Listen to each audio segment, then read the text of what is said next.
what my goal here is to, for those of you, as I said, for those of you who are already have some investments, perhaps to inspire you to expand on what you're doing.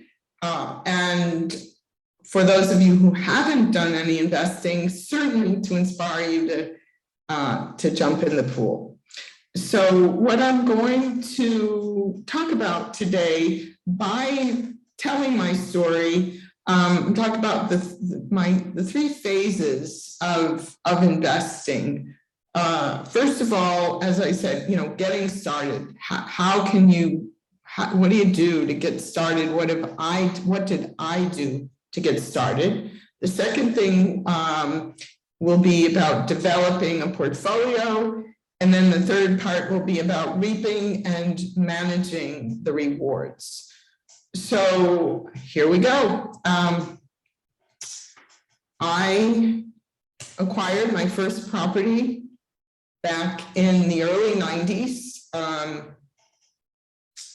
Hurricane Andrew, right around the time of the famous Hurricane Andrew. My first property was actually, my husband at the time and I, we looked at a 5-unit property in an area which is now, it was for $90,000 at the time. It was kind of a crazy house that had been renovated. We looked at it and we didn't think it was good. We saw too much work. I had never owned any property at the time. And so that I kind of let that slide. The next thing that happened with real estate for me was a friend of mine had a house in the northeast section of Dade County. It was a kind of an illegal triplex. There was a cottage, and then the house had been split up into 2 units. At the time, the county didn't really care about any of that. They still don't. The house was falling apart. The kitchen was falling down. The electrical was messed up. The roof was leaking. The drain field kind of didn't work. I called a very wealthy friend of mine. He said, Abbie, you'll lose your shirt. Don't do it. Because the friend of mine was going to basically give me the property, just deed it over to me because it was such a mess. I called another woman realtor friend and she said to me, oh, Abbie, just jump in the pool. And so I did. I used a credit card to pay for things. I mean, I was very hands-on. I was out there with the pressure cleaner myself. I knew a little bit about construction because of some renovations that my ex-husband had done, and he was a plumber. So I knew, I did have, that was one thing, I had some knowledge about construction. So I got the property renovated. It took, I don't remember how long it took. And then I went and Keller Williams wasn't in existence at that time, as far as I can remember. Maybe it was, but I didn't know anything about KW at the time. I went and I found the meanest realtor I knew, and I asked her to list the property.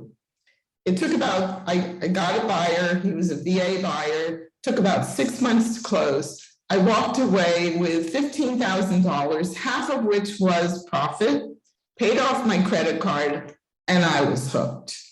I had a friend, he had been living in the property and helping me with the property, my first property. And I said, Felix, if you find me another property like this, I'll give you $1,000. Well, he didn't find me a property, but he found me a realtor. And that was before the internet. And Skip, at that time, he would find properties that were priced below the assessed value. At the time, the assessed value was very different. He found me another property. What I began doing was I continued. This was my niche, was that I would find damaged houses, which after Hurricane Andrew was not too difficult to do. And I still had no money. So I found a partner through a friend of mine who had money, and I offered him a 50% ownership equity interest and 12% paid to pay, and also to pay him 12% on the money. So, and he trusted me. So he gave me money. I would say, okay, Mac, I found a house.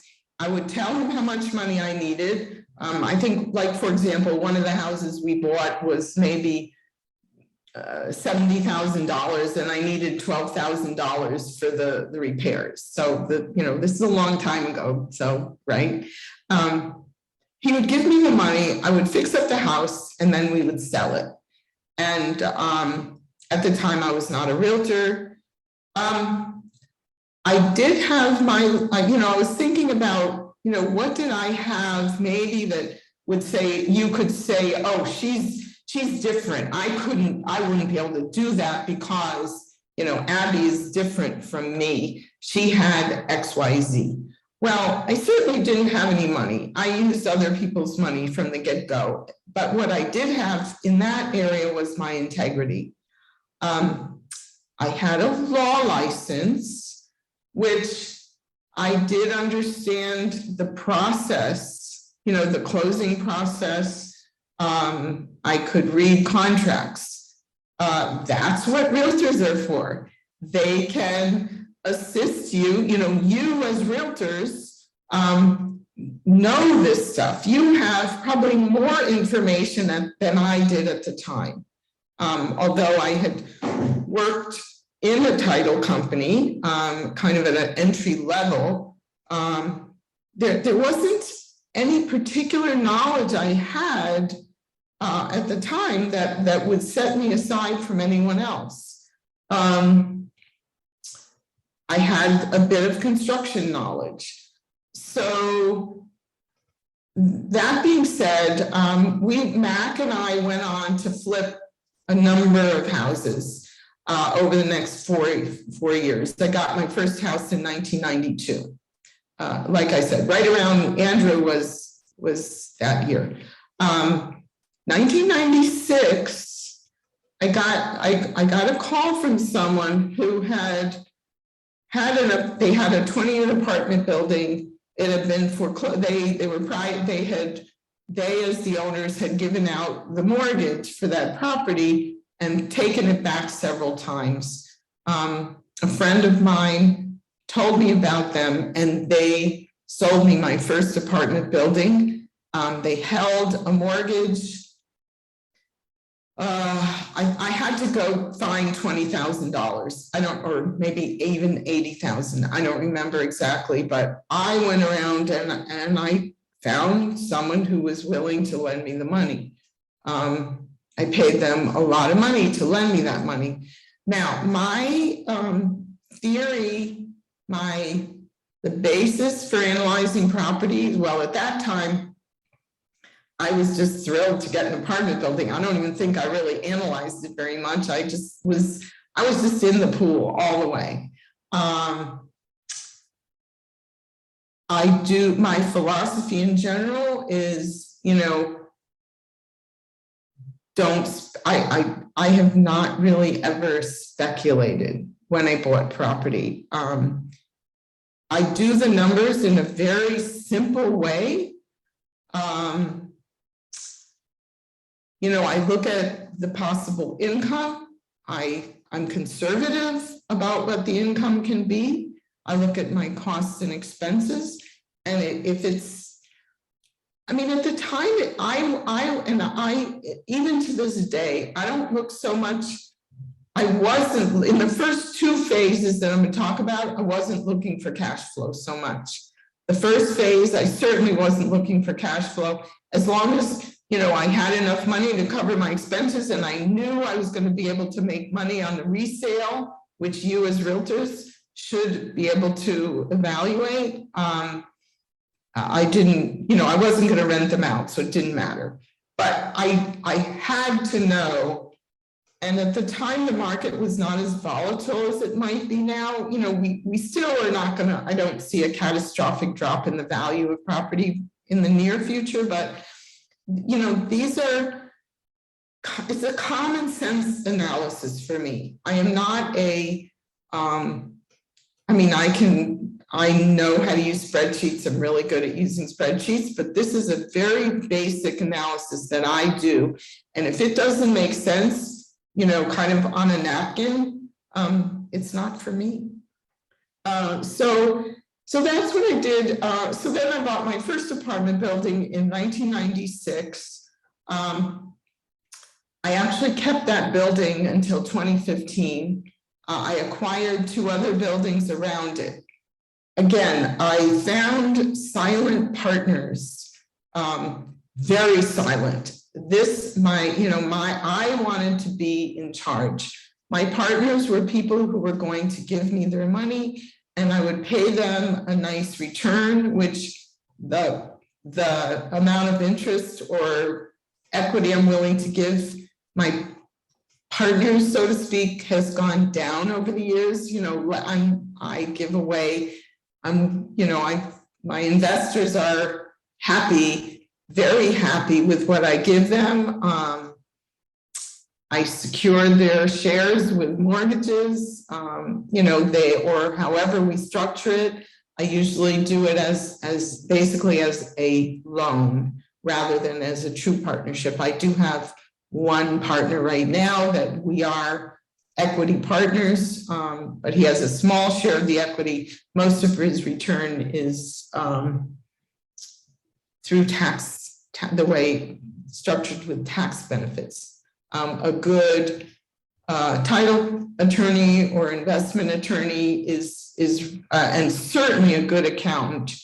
As you get more complex, as my deals have gotten more complex, I consult with my accountant, and that'll be more in the 3rd stage. So that's what I did in the beginning. Then after the first 4 years, I began to acquire apartment buildings. And then, the market at the end, in the late 90s, the market started going up. And it really started going up.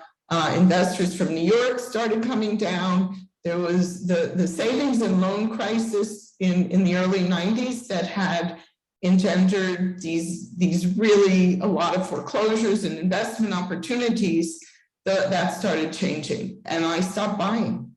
I had a few apartment buildings. I think I bought one condominium between like early 2000 and 2008. I mean, I really didn't buy very much for quite a number of years. I had at the time my apartment buildings, cash flow wasn't all that great. I had my job, which, as a realtor, you may, you're gonna have, like, for me, that's what worked, is I had my title company that kind of paid my bills.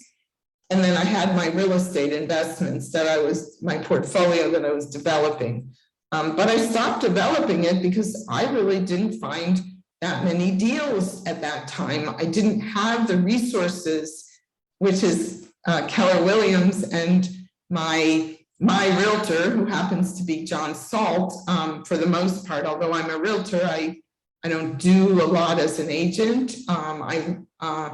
But you all are able to buy and sell, help other people buy and sell, so that if the market doesn't yield the type of investments you're looking for, you can skate. That's what I did anyway. I coasted for a while. And then in 2008 and 2009, a realtor brought me some investment opportunities. They were apartment buildings. It was 153 units in the western end of Palm Beach County, and 43 units, 20 townhouses, and 23 single family and 20 townhouses, 23 single family homes in Fort Pierce. So I acquired those properties. The lender actually gave me almost 100% financing. The terms were not so favorable, but they were okay. I think one of them was 6.5% interest. The other one was 7% interest. And then I bought another 5 units from him in Coral Springs, which and that was a higher rate of interest, but I didn't care because I knew that I would at least cover my expenses. So here's back to the analysis part. So here I am now, I'm beginning to develop, and we're into phase 2, developing my portfolio. And now this was not necessarily strategic. When I say developing my portfolio, I honestly, I'm being very transparent with you. I didn't have the benefit of Keller Williams and a business coach and a coach to help me plan. I kind of really, opportunities came my way. I said yes or I said no. That's what happened. And I was fortunate that these buildings just came my way through this particular investor. And I've talked about him before. It's Brad Emmer with Equity Max. And he will finance your deals at a very high rate of interest with a very high LTV. He has properties for sale. At the time, I caught him in a good year where he had, okay, so I go back to my integrity. I paid my mortgages. I paid my mortgages on time.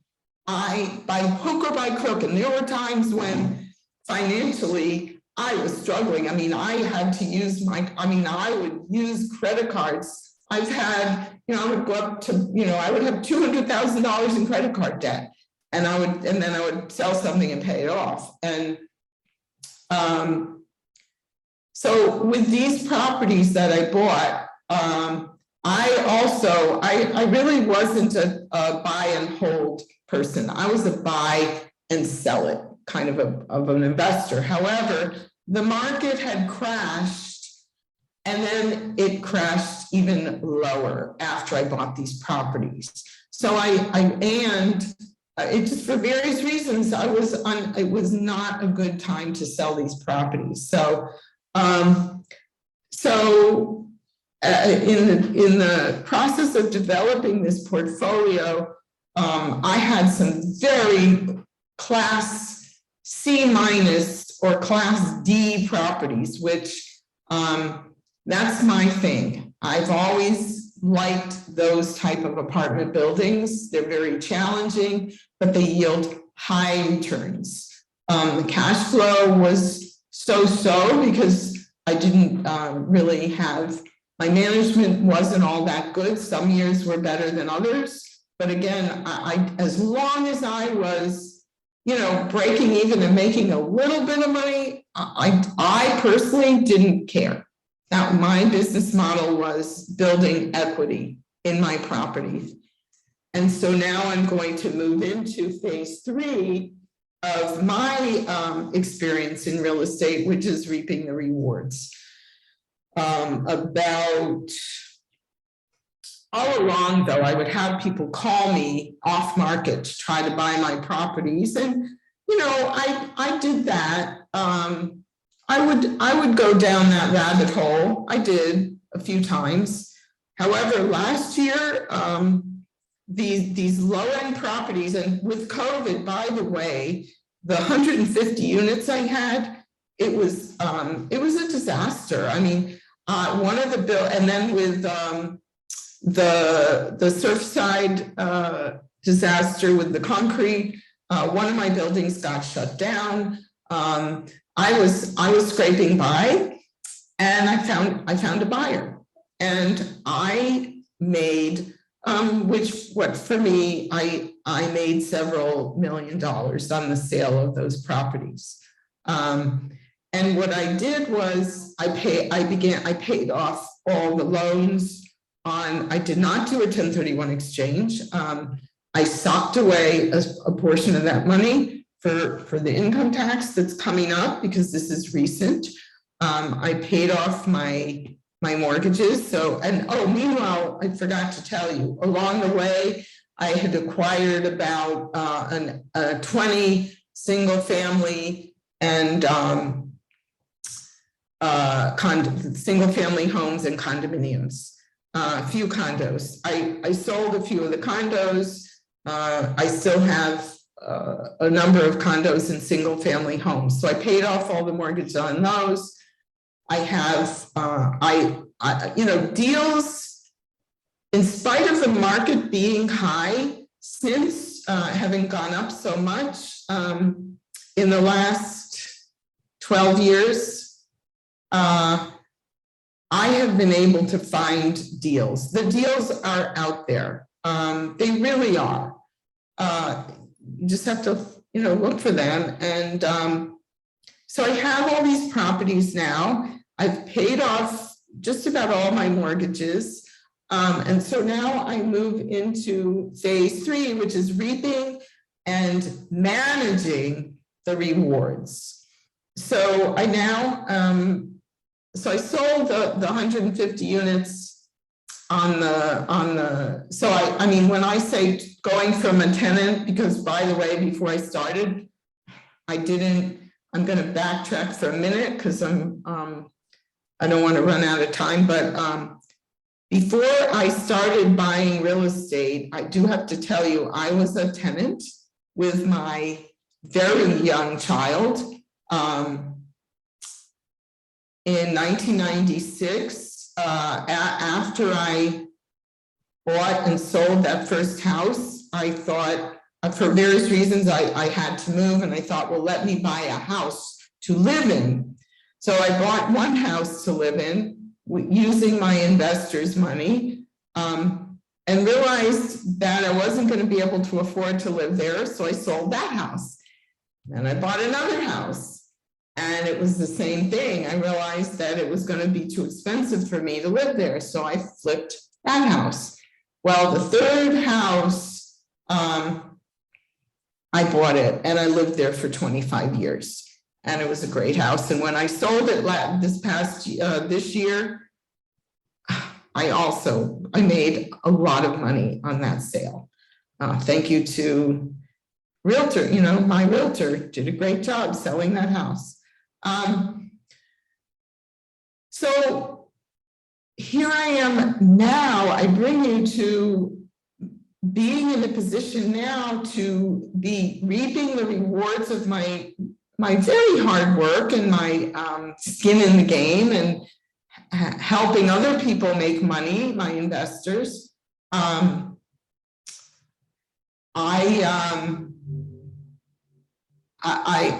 sorry, I got distracted by the little message. So here I am now. I have a bunch of cash coming in. I have spoken to my very knowledgeable 1031 exchange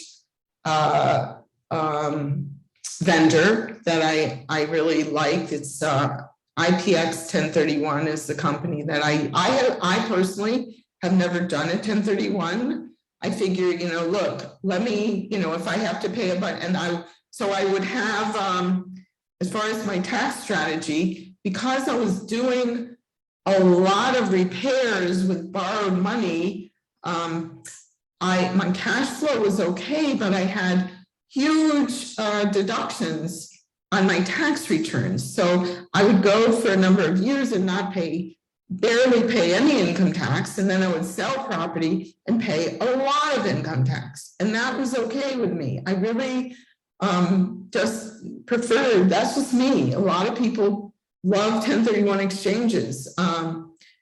And so now the next property that I have decided to sell, my 43 units in Fort Pierce, is going to generate, the market is up. I want to reap the rewards of the work I've been doing. I'm going to have a big tax hit. I have an appointment with my accountant. I'm going to be working, deciding, am I going to do a 1031? The conversation I had with the 1031 person this morning, I think I'm just gonna just bite the bullet and pay the tax. That's really a personal decision for you. I am someone who really stubbornly likes to keep things really simple. So there are quite a number of more complex strategies that you could employ to both save on income tax and various other, things. But so far, I'm pretty happy with my income tax strategies. And as I say, in terms of managing the rewards, I'm in a new phase of what am I going to do with all my money type question, gee, boy, what a problem, and I'm really grateful. I'm thrilled. I'm grateful to have found Keller Williams about, gosh, maybe 4 years ago. And let me tell you, my law degree is great. And the title company, the title business is a really difficult business. I'm grateful for that business. Keller Williams well, there were a few things. I tell you what, before there was Keller Williams, back in the early, before I started investing in real estate, there was Amway, and I didn't sell, I probably sold $50 worth of Amway products. It has a different name now, but it was a multi-level marketing company. They had training, and it helped me with my attitude. And I have just soaked up Keller Williams models and systems and training. I've sold a bunch of real estate over the last few years. I love being a realtor. I don't have time to do that right now so much. So I refer my real estate business into my group, my Keller Williams group.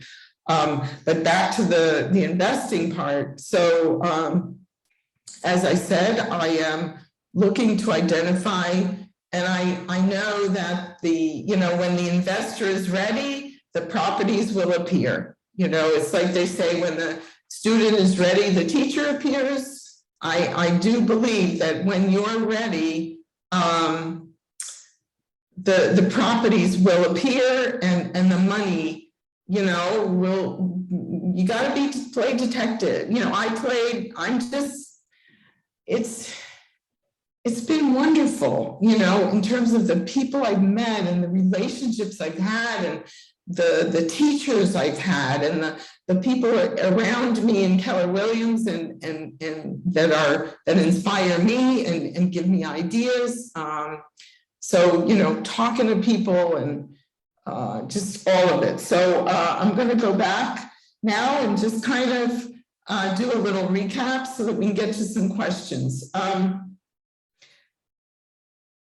So I talked about, getting started, just jump in the pool, as my dear friend, Virginia Trollton, I don't know if she's still around or not, but what an amazing woman, she told me, she sort of pushed me into the pool, and I think reading the MREI is a great way to look at the different strategies of investing. And I'm more of a buy and sell. I mean, my son is like beating me over the head, and I have now a number of, my cash flow is going to be great. I could retire if I wanted to, but I don't want to. I do want to buy back more time with my title company, and I'm in a position to do that. So anyway, the jump in the pool part, do some stuff, just do it. Put on your Nike t-shirt, pull up your big girl panties and go for it. But analyze, don't just buy any old, make sure that it makes sense. Use your common sense with the numbers. And if you can't figure it out, talk to someone, ask them, do you think am I going to lose money here? Is there a risk? What's the risk? Then the second part is, develop your portfolio, grow it, whatever it is, whether it's I think it's the McKissick strategy of acquiring a 150 single family homes, or buying big apartment buildings, or buying one duplex, you know, maybe one or two duplexes like my brother has. That's what he likes. That's it for him. So, you know, develop it, and then as you grow, you know, then you'll be in a position to be able to analyze, you know, what do I do with my money? How am I going to invest it? How am I going to, okay, this is the biggest piece of advice I can give you. There is nothing else matters. That's not quite true. The final piece of advice, when I was broke, I wasn't poor, I wasn't broke, I was poor. Back when John and I were living in this little one-room apartment in the basement of El Portel House, looking onto the canal, you know, this big, $300 a month, 30 years ago, or 28 years ago. I didn't know how to make money, and I went to the richest person I know. I happened to know someone whose son turned out to be a very famous Hollywood director, but she was wealthy. And I went to her, I said, you know, Marcia, how do I make money? She said, Abbie, just keep giving it away. When you see the drunk on the street, give them $1, you know. And so I started donating to charity, $25 a month. Then it went to $25 a week. And I'll tell, and over time it has increased. And I was able to donate a lot of money to charity when I sold my properties. And the rewards of charitable giving are, in my case, have been supernatural. I mean, supernatural. So you can't keep what you have unless you give it away. So that's my end of my talk. And I left maybe 30 seconds for questions, but I would love to hear questions if anyone has any. Thanks. Thank you so much, Abbie. I appreciate you. You did a great job. Does anybody have any questions for Ms. Abbie Salt? Go ahead and raise your hand, or you can put it in the chat, either way. I have a question. Is that okay? Go ahead, Miguel. How do you hi Abby, great talk. So I know that an agent, if I remember correctly, was the person that brought a big deal to you. So that was the big jump from owning like a few single families and condos, and then into, I think you mentioned like 100 unit all at once, like 150. Mm-hmm. Okay. Oh, congrats. That's awesome. Hopefully one day I'll get there. Yeah. Hey, up your game. Come on, Miguel. You can do it. Yeah. Well, so what it was, actually, it was the first building had 53 units from this particular lender. You know, it was a REO. It was a real estate, it was an apartment building that had been closed on by this hard equity lender. And then the same realtor at the time brought me another deal, which was 73 units. And then there was a shell of a building that was 30 units, which I ended up renovating. I still own that 30-unit building. It's kind of an interesting situation. So I'm in the process of bringing that one back from COVID. But yeah, you can do it. I mean. Awesome. Thanks for the question, Miguel. I'm trying to catch up to you, so you catch up to her. All right, so Abbie, we'll take a couple more questions. If you've been listening and you really show your appreciation by coming back and asking a question. And if you are on here, there's a lot of black boxes. Please turn your camera on so we know that you're here and participating. We even see some market centers here with some empty chairs. I'd love to see some faces asking some questions. Put it in the chat, however you want to do it. About anything to do with real estate, you know, for investing. This is a very wise person right here, and we're lucky to have her on here. We need to badger her with questions. I could probably sit here and ask questions all night, but I want to hear what you guys have to say.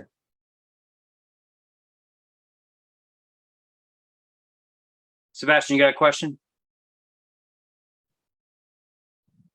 I don't have a question, but I just want to say thank you, Abby, for taking the moment to share this with us. I've been to other of your classes, and you always give a great contribution to everybody that listens to you. And you always surprise us with something new. I didn't know you were into charity, but it's obvious because you are a very generous person. So happy to implement that as a way you had to give, right, in order to receive, when especially when you're fortunate to have extra. So that was my aha. Hey, even $5 a month makes a difference. You don't have to, doesn't have to be a lot. That's the fourth stage. Is think a million, buy a million, own a million, and then receive $1 million. That's in this book, guys. You can't see it because I've got the book above my head. It works. Who else? Who's got a question? I can always talk more. I can ask a million questions too. So, who is your biggest? Who's your mentor? The person who influenced you the most along this journey? I have to say my first real estate partner, his name was, he passed away. His name was Mac Ramel, and he was a vet, and he was an investor, a lawyer, and a CPA. I met him through his son. You know, when I had that first property I wanted to buy, that first house, was talking to my friend, and I said, hey, you know, I'm looking for someone to invest with me. And he said, oh yeah, my dad. So Mac, he gave me money, and he would just, on the buying side, my realtors were my best mentors. They helped me identify and buy properties. And then, but Mac, when we would go to sell, I remember I would come, we would have a buyer, and he would say, make your deal, Abbie, make your deal, Abbie. I was like, well, Mac, but maybe we could get, is that enough money? Should we get a little more? He'd say, make your deal, Abbie. And then the other thing he would say to me was, there's always deals out there. There's always deals out there. So, he right off the bat, I would say, he was he was a great man. Is there any current, like, I know Gary always says you're some of the, let's just say the 5 people around you. So what are the 5 people around you right now who are influencing? Well, I have my son and his wife, and I consult to a certain extent with my brother. And then, in my business world, well, there's a lot of people, but I have my coach, my business coach. I have my CPA, and if you ask me this week, it's, in the particular phase I am of transition, my 1031 person. And then I have sort of my spiritual and personal world that, I have a couple other people that are in the same profession as me that I talk to, in the lawyer attorney world. There's actually so many, but those first people that I mentioned right now, this month, are the people that are, especially, my coach, my son, and then certain other people in my personal world. Okay, so we just came out of a very fast-paced market. We're in a different market that a lot of agents, I'd probably say at least more than half the people on this call probably haven't been through before. So what would be your advice to them from an investment standpoint, not a realtor standpoint, but an investment standpoint? What would be your advice going into this market? Get ready to buy, gosh, I remember in 2006, sitting, doing closings in my conference room, looking at these mortgages that had 2% entry-level interest rates and that were going to go up to 10% after 2 years, and everyone says, oh, we'll refinance before that. Well, guess what? The market crashed. But even before it crashed, right then, at the market being at its highest, I was looking at these loans and I'm like, wow, I'm going to be buying foreclosures in 2 years. And that's exactly what happened. I don't foresee a whole lot of, maybe some more foreclosures, but yeah, the market is shifting. This is going to be a time where we're going to be able to see, I am ready, I'm selling because the market is still high, but I'm going to be looking around, figuring out, starting to look for It's a great time to get into investing as the market begins to shift. And we don't, you never know what's going to happen, but yeah, find your money, find your investors, start talking to people, talk to your banker, if you're in a position to get, because there are a lot of lenders who will give you investment money at still at pretty good rates, if that's your circumstance. A lot of folks, my son buys properties with bank loans, that I can't stand bank loans. That's just me, because my tax returns are really complicated, and I just don't like to go through that process. So I pay higher interest rates because I don't feel like doing the work to get a bank loan. But there's cheap money out there, so it's a great time to invest now, and as the market may continue to shift, in a different direction. The theme we've heard pretty much all day long is that it's time to take action. It's not time to wait. And we've heard Gary say that at Mega Camp. It's, you don't wait to buy real estate, you buy real estate and wait, is what he said. So would you add to that? Is that something that you feel like in this market, it is time to buy, it is time to take action now? Absolutely. I'm buying, and I'm buying some new construction, I'm under contract. Yeah, you don't have to wait. I mean, just like I said, there's a basic analysis, look, you're surviving on what you're making now. I expect that, most of the people on this call are managing to pay their bills.